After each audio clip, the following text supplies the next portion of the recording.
bàmmeelu Lat Joor mu ngi nekkee Déqale. Lat Joor Déqale lañ ko suul te Lat Joor mën nañoo wax ni moom rek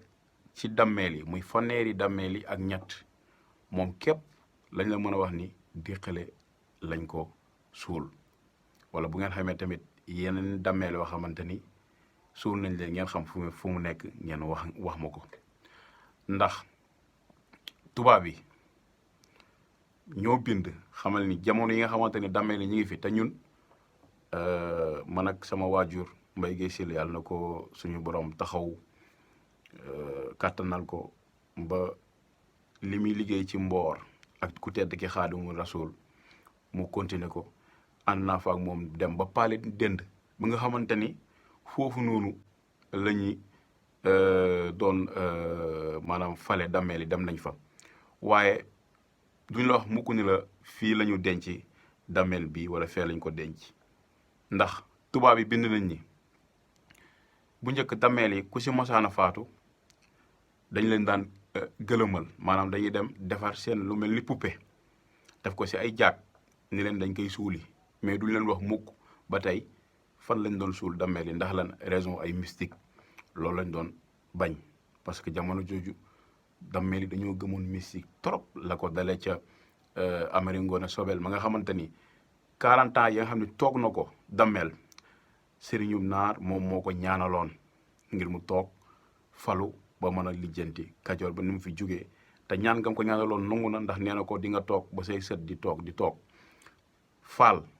yëpp ci dammeel ba mu des Lat Joor rek mooy sant Jóob ci côté yaayam muy Ngoone Latiir Faal Faal la bokk Lat Joor sant Jóob loolu moo tax Lat Joor rax ci dammeel yi sant Jóob waaye sëriñ boobu noonu mooy ñaanaloon Amari Ngoone Sobel loolu nag taxoon na dammeel yi ku faatu sab néew dañ ko daan nëbbu ba duñu xam fan ko denc waaye Lat Joor mi daal Déqale lañ ko denc te Lat Joor ay mbokki boppam ginnaaw bi mu daanoo ñoom ñoo ko jël denc ko lu leer laa leen di wax nekkul loo xam ne dama koy waxantu ndax ñu bëri ñi ngi wax ci Lat Joor loo xam ne wérut ay Lat Joor bal ginnaaw moo ko rey Lat Joor tàppeet la woon Lat Joor tubaab yi li ñu bind ci ñoom mosu leen gis fu tubaab bindee ni Lat Joor dafa daw non nit ku ñuul mooy ñëw di kaañoo moroom nit ku ñuulam rawatina réseaux sociaux yi mais dem leen ngeen gëstu Lat Joor ngeen xam kan mooy Lat Joor incha allah dañu ci ñëw xamul leen kan mooy Lat Joor lu bëri li ñuy wax ci Lat Joor amul. Lat Joor bañkat la woon borom suusalub kaani bi nekkul loon koo xamante ni dafay daw voilà. bu dee nag souvent nettalikat yi li ñuy nettali daal Lat Joor dafa def lii parce que xeex stratégie la rek des fois mun ngay xeex xam ne yow mi soo demee dina cóol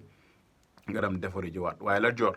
tubaab yi li ñu ko bindal dem leen fu ngeen ko gis ngeen indil ma ndax tubaab yi bindal nañu Lat Joor mas na xeex mu daw. mais en tout cas Lat Joor bi mu daanoo Déqale lañ ko denc te ay mbokki boppam ñoo ko denc